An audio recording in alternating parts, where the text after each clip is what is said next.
2006년 10월 투채널에 올라왔던 글입니다. 같이 가보실까요? 오늘은 목 상태가 좋지가 않네요. 양해 부탁드립니다. 부적의 집. 히로시마현 FC의 모초.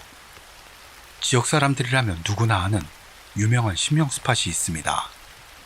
부적의 집이라 불리는 그곳에는 이름 그대로 엄청난 부적이 붙은 집이 있습니다. 소문만 무성한 다른 심령 스팟과는 달리 거기를 방문한 대학 친구는 거의 모두가 이상한 경험을 했다는 것. 평소에 영감이 없는 사람에게도 보인답니다. 이건 친구의 이야기입니다. 집 주변만 안개가 부자연스럽게 짙게 덮여 있었어. 그래서 장난반으로 안개에다 소금을 던졌더니 갑자기 거기만 안개가 확 갈라지는 거야. 완전 쫄아서 도망쳤어. 아무래도 이상할 정도로 많은 영가가 모이는 장소로 귀신이 보이는 사람에게는 부적에 막혀 집 안으로 들어가지 못하는 귀신들이 우글우글하다고 합니다.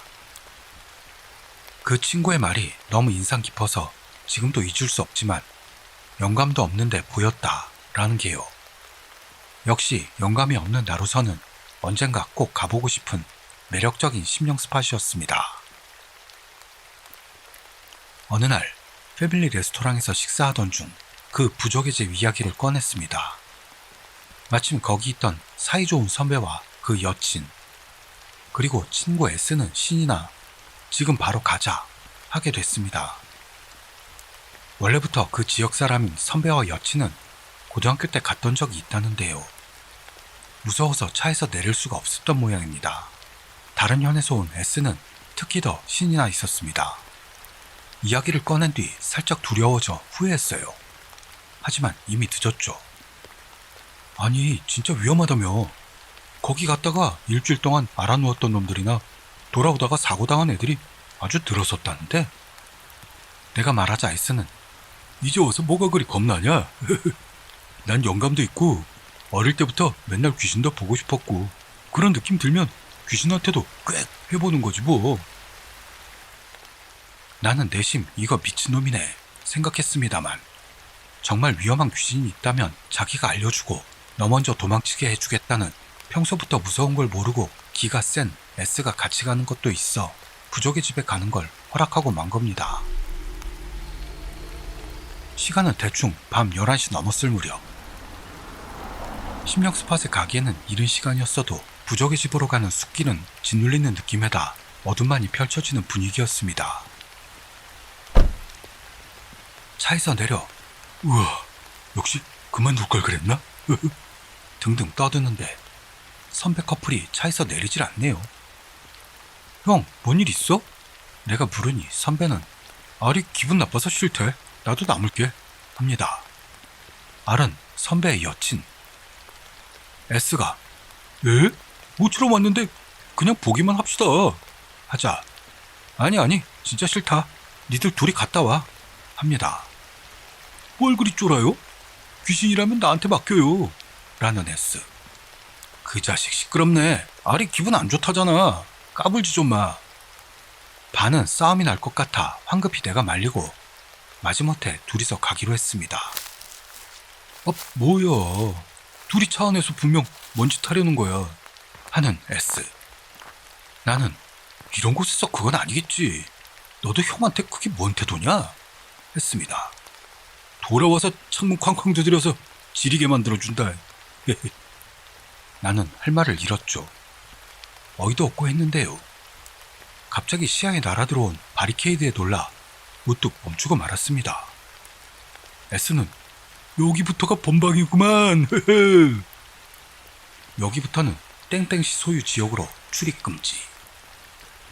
가시철조망까지 둘린 삼엄한 바리케이드였습니다. 넘어갈 수가 없어서 한번 숲을 벗어나 철조망이 끊긴 곳을 넘은 뒤 다시 길로 돌아와 앞으로 나아갔죠. 지금 생각하면 그 바리케이드를 넘은 순간 갑자기 추워졌던 느낌도 들고 그러지 않았던 것 같은 느낌도 들어요. 어쨌든 공기가 바뀐다는 건 저도 알았습니다. 긴장하고 말없이 걷는 나. 반대로 S는 계속 두리번거리면서 저기 있어. 오, 저기도 있네. 여전히 까불탕거리는 S였습니다. 그런데 부적의 집에는 모조품이 있다 라는 말을 전부터 듣고 있었거든요. 학교 친구가 있잖아, 임도를 가다 보면 우선 하얀 집하고 만나. 근데 그 집은 그냥 버려진 진짜 일반 민가야. 그 집 옆에 오르막으로 된 오솔길이 있거든. 거기로 올라가야만 부족의 집에 갈 수 있어. 가끔 그 일반 민가를 부족의 집으로 착각하고 그대로 돌아온 병신들도 있다니까. 그리고 그 모조품은 진짜로 있었습니다. S에게 그 집 이야기는 해둔 터라 둘 모두 침착하게 그 집 옆에 오솔길을 향했습니다. 거기서 S가 잠깐 담뱃불 좀 묻히고 하더니 멈췄습니다. 좀처럼 불이 붙질 않습니다. 멍하니 하얀 집을 바라보던 나는 여기도 분위기 엄청나네? 하면서 하얀 집으로 다가갔습니다. 왠지 그 일반 민가도 주위를 쇠사슬로 둘러놓고 있었어요. 딱히 아무런 느낌도 없이 쇠사슬 밑을 지나려고 하자 M은 제 이름입니다. 그렇게 S가 불러서 멈췄습니다. 놀라서 돌아보자 S가 담배를 피우면서 휘둥그레진 눈으로 내 쪽을 보고 있습니다. 뭔 영문인지 몰라 움직일 수 없었는데요. S의 시야가 내가 아니라 내 등 쪽을 향해 있다. 그렇게 깨달은 순간 전신에 소름이 돋았습니다. 등줄기가 어는 듯 차가워진 건 태어나서 처음이었죠. 바로 S를 향해 달려가고 싶었으나 아무리 해도 다리가 움직이질 않았습니다. 완전히 패닉에 빠졌어요. 그걸 알았는지 몰랐는지 S가 갑자기 우와! 엄청난 비명을 지르면서 왔던 길을 돌아서 달리기 시작했습니다. 그 큰 소리가 도움이 돼 나도 제정신으로 돌아와 전력을 다해 뛰기 시작했습니다. 그 숲길이 유난히 길게 느껴져 절망적인 공포가 엄습했지만 뒤를 돌아보면 안 된다라는 상황이 이런 걸 말하는 거구나 하는 생각이 말이죠. 머릿속을 스쳤던 기억이 나네요. 드디어 숲길을 빠져 일반길로 뛰쳐나왔고 그 기세로 차에 올라탔습니다. 차에 타자 장난 아니라는 걸 깨달은 선배가 물어왔죠.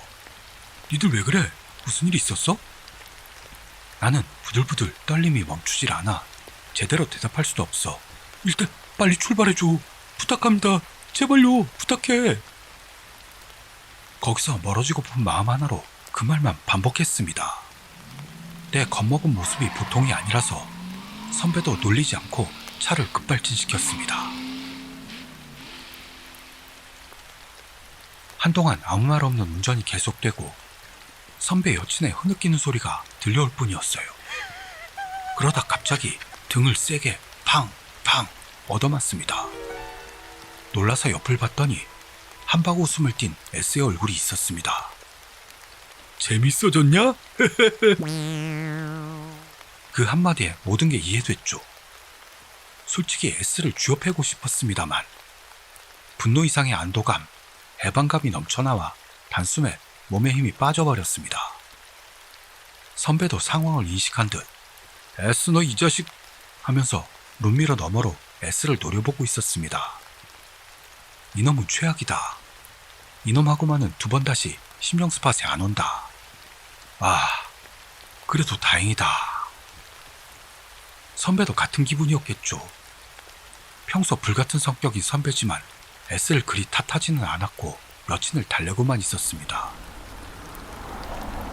안정을 되찾은 차 안은 단숨에 밝아졌고 S가 그때 상황을 재현하는 둥 하면서 거리로 돌아왔을 무렵에는 원래의 텐션으로 돌아와 모두가 떠들고 있었습니다. 막 편의점으로 들어서려 할 때 선배가 뭐 좀 마실래? 했던 그 순간이었습니다. 쿵! 차 지붕에서 큰 소리가 나면서 차가 흔들렸습니다. 선배가 순간적으로 급브레이크를 밟고 말아 뒷차에서 경적 소리가 울려 퍼집니다. 선배의 여친인 알이 일단 편의점 주차장으로 들어가. 뒷차한테 민폐잖아. 나도 뭐가 뭔지 전혀 몰랐습니다. 새 같은 뭐일까? 하지만 그런 일이 있어? 생각하는 중 차는 편의점 주차장으로 들어갔습니다. 서둘러 차에서 내려 지붕을 확인했는데요. 움푹 들어간 곳은 없습니다. 폰 라이트로 비춰봐도 긁힌 것 같은 자국은 발견되지 않았습니다. 이상하네. 분명 뭔가 떨어졌다니까. 응? 무슨 일이 일어난 건지 전혀 알 수도 없는 채 차 주변이나 근처 도로를 서성거리다 보니 S가 차에서 내리지 않은 걸 깨닫습니다. 차로 돌아가 S에게 왜 그래? 물어봤지만 대답은 없었고 고개를 숙인 채 조금 떨고 있는 느낌이 들었습니다. 이상하게 가슴이 뛰어서 강하게 어깨를 흔들어대면서 야, 왜 그러는데 너? 소리쳤죠. S는 갈라지는 목소리로 따라온 거야 중얼댔습니다. S의 한마디에 나는 제정신이 아니게 됩니다. 따라왔다니 뭐야? 너 그거 거짓말이라며? 아냐? S는 파랗게 질려 떨고 있었어요. 선배 여친도 울기 시작하고 맙니다. 일단 진정하자는 차원에서 편의점에서 따뜻한 음료를 사다 바치고 조금씩 이야기하게끔 만들었습니다. 처음부터 위험했어. 거기는 바리케이드 있었잖아. 우리가 일부러 숲 안쪽까지 벗어난 건 철조망 때문이 아니고 바리케이드 바로 앞쪽에 사람이 서 있어서 그래서 그랬던 거야. 너한테는 안 보이는 것 같아서 아무 말도 안 했는데 거기서 그만두자고 했다간 모냥 빠지잖냐. 바리케이드 너머에도 귀신들이 우글우글했어. 숲속 길에도 서 있었고. 그래도 우리한테는 아무런 흥미도 없이 보여서 어떻게든 아무렇지도 않은 척을 할 수 있었던 거야. 그 모조품 집에 도착했을 때 거기에는 진짜로 귀신은 없었어. 겨우 안심하고 담배 한 대 할까 생각했지. 그래서 불을 붙이려는 동안 네가 어딘가로 가길래 네 쪽을 봤더니 있었던 거야. 머리 긴 여자가. 쇠사슬 밑을 지나가려는 널 내려다보고 있었어. 그래서 바로 널 불러서 도망치려고 했는데 이미 늦었어. 네가 돌아봤을 때는 그 여자가 네 등에 올라타 있었다고. S의 아파트로 돌아온 우리 둘은 마실 요량으로 사다 놓았던 술도 마시지 않고 바로 잠이 들고 말았습니다. 완전 쫄아서 잘 때가 아니라고 생각했습니다만 이상하게도 바로 의식이 날아가 버린 것 같습니다. 다음으로 의식이 돌아왔을 때 화장실에서 소리가 나는데 우엑 뭔가를 토하는 소리가 들렸습니다. 서둘러 화장실을 향했더니 S가 변기에 쭈그리고 앉아 토하고 있었어요. S, 괜찮아? 정신 차려! S! 불러대면서 열심히 등을 두드려 주었습니다. 하지만 변기 안을 들여다봤다가 얼어붙었죠. S는 피를 토하고 있었던 겁니다. 날아갈 것 같은 의식을 필사적으로 버티면서 미친 듯 S의 등을 두드렸습니다. 얌마, 장난치지 마, 자식아! 울면서 계속 S의 등을 두들겼어요. 잘 때 켜두는 희미한 전구로 된 방 전등이 바람도 없는데 흔들렸던 걸 선명히 기억하고 있습니다. 얼마나 시간이 지났는지는 모르겠는데 불은 구급차가 도착하고 옮겨지는 S와 함께 올라타 병원으로 향했습니다. 이미 S에게는 의식이 없었지만요. 내 옷은 움켜쥐고 있었습니다. S가 응급실에서 치료를 받은 뒤 의사에게 설명을 들었죠. S는 성대가 손상되어 있다는 것이었습니다. 다만 죽어라 소리 지르는 정도로는 그렇게 되지 않는다며 사정을 물어봤는데요. 나는 대답할 수가 없었습니다. 다음 날부터 다른 병원에 입원. 나는 매일같이 병문안을 갔습니다만 성대 치료 중이라 S는 말을 할 수 없었습니다. 종이에 글씨를 써서 대화를 나눴지만 허무하고 그리고 슬퍼서 그다지 많은 대화는 할 수 없었습니다. 물론 그날 밤 일 같은 건 모를 수도 없었죠. 한동안 그런 식으로 지냈고 이제 곧 퇴원이라던 어느 날 병문안 갔더니 S가 사라졌습니다. 물어보자 어제 퇴원했다 라는 겁니다. 연락 정도는 줘라 생각하며 S에게 퇴원 축하 메일을 보냈습니다. 그런데 메일 주소가 바뀌었다는 업체의 연락만이 돌아왔습니다. S는 메일 주소를 바꾸고 있었던 겁니다. 좋지 않은 예감이 들어 서둘러 전화했지만 번호 자체가 바뀌어 있었습니다. 어쨌든 학교에 오기만을 기다릴 수밖에 없겠다 싶었는데요. S는 오지 않았습니다. 나쁜 예감은 적중했습니다. S는 학교를 자퇴한 겁니다. 총무과에 가서 본가 전화번호를 부탁했습니다만 그만둔 학생의 전화번호를 함부로 알려줄 수는 없다는 것. 완전히 연락할 수단이 끊기고 말았죠. 그 후 2년간 나는 대학 재학 중에는 S를 만날 수가 없었습니다. 후일담입니다. 제목을 얼령이라고 하겠습니다. 우선 얼령에 대해 설명하자면 말에는 얼령이라는 영가가 있어 뱉었던 말대로 결과가 나타나는 힘이 있다고 여겨지고 있습니다. 그럼 계속하겠습니다. 최근 S와 다시 만나게 된 계기는 같은 동아리 안에 있는 후배가 S와 같은 고향이라는 걸 알게 된 것이었습니다. 후배에게 어거지로 부탁해 지지난주 토요일을 이용 S의 고향으로 안내되었습니다. 중학교 때까지 S와 자주 놀았다는 그 후배는 S의 집도 알고 있어 좀 때를 쓰는가 싶으면서도 오래전부터 S가 걱정돼 미치겠다며 나는 S의 집을 찾아간 겁니다. 명랑한 느낌의 키가 작고 활발해 보이는 S의 어머니가 나왔습니다. 사정을 설명하자 놀랐습니다만 바로 S를 불러줬습니다. 현관으로 S가 나왔습니다.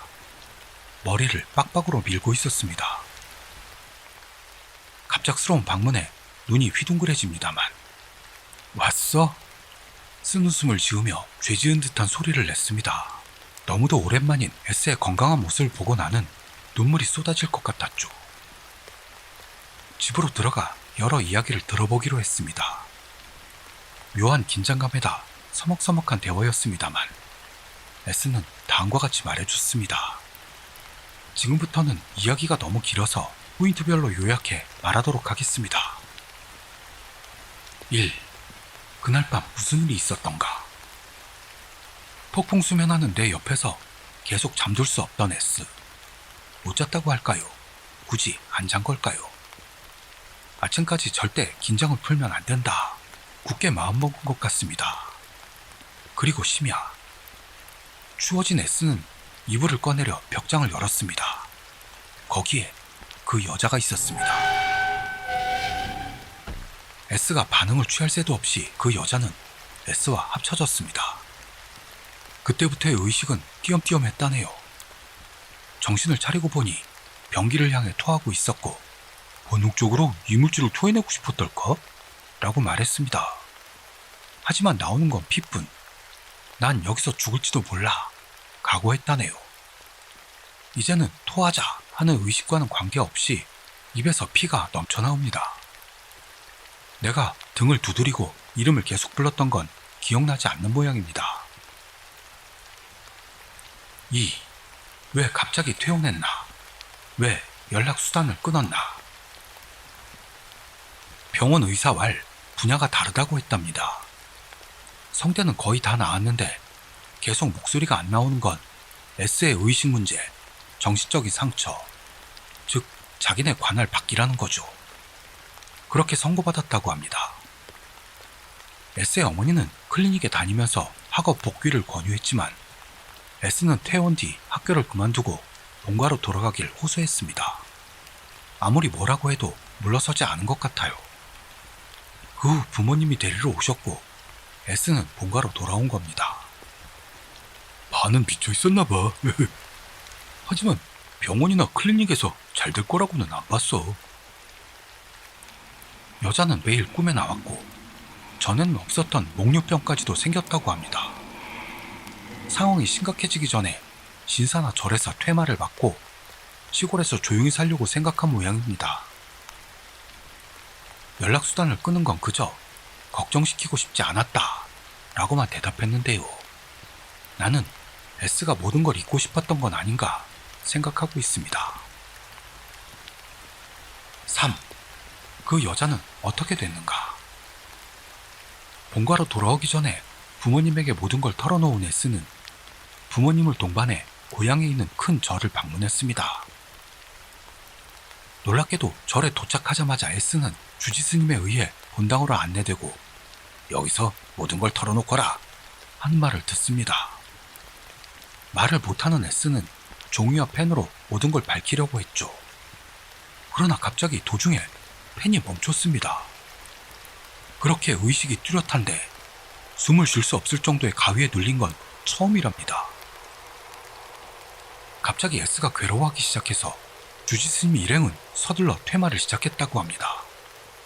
그러나 눈앞이 시커매지면서 사람들이 우당탕대는 발소리, 불경과 금소금이 한동안 들리다가 의식이 훅 날아갔다네요.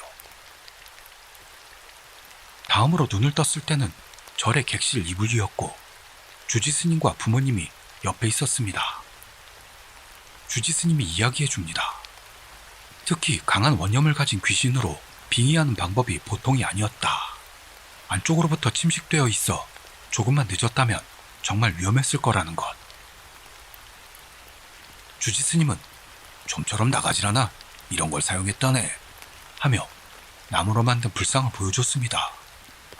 대체 효과가 있다는 모양으로 간단하게 만든 인형이었지만 S에게는 너무도 거룩하게 보였다고 하네요.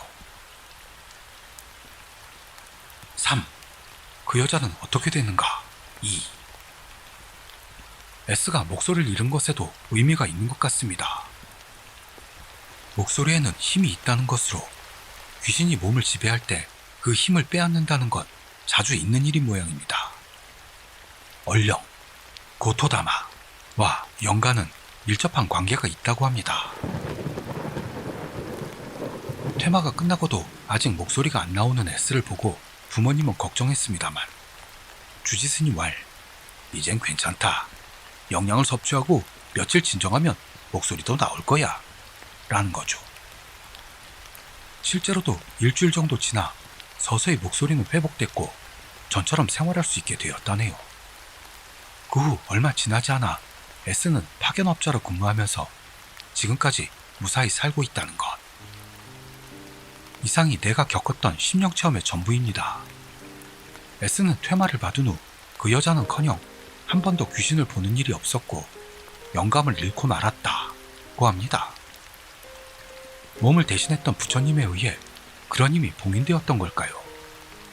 어쨌든 진짜로 위험한 심령 스팟에는 장난삼아서라도 가까이 갈 거는 아니라고 봅니다. 우리에게는 그런 이 세계의 것을 어떻게 할 수 있는 그런 힘은 없다고 생각하게 되었던 사건이었습니다. 긴 글 들어주셔서 감사합니다. 어떠셨나요? 재미있으셨으면 좋겠습니다. 오늘은 여기까지 하겠습니다. 참, 여기에 나오는 심령 스팟은 히로시마에 실제로 있는 곳이고요.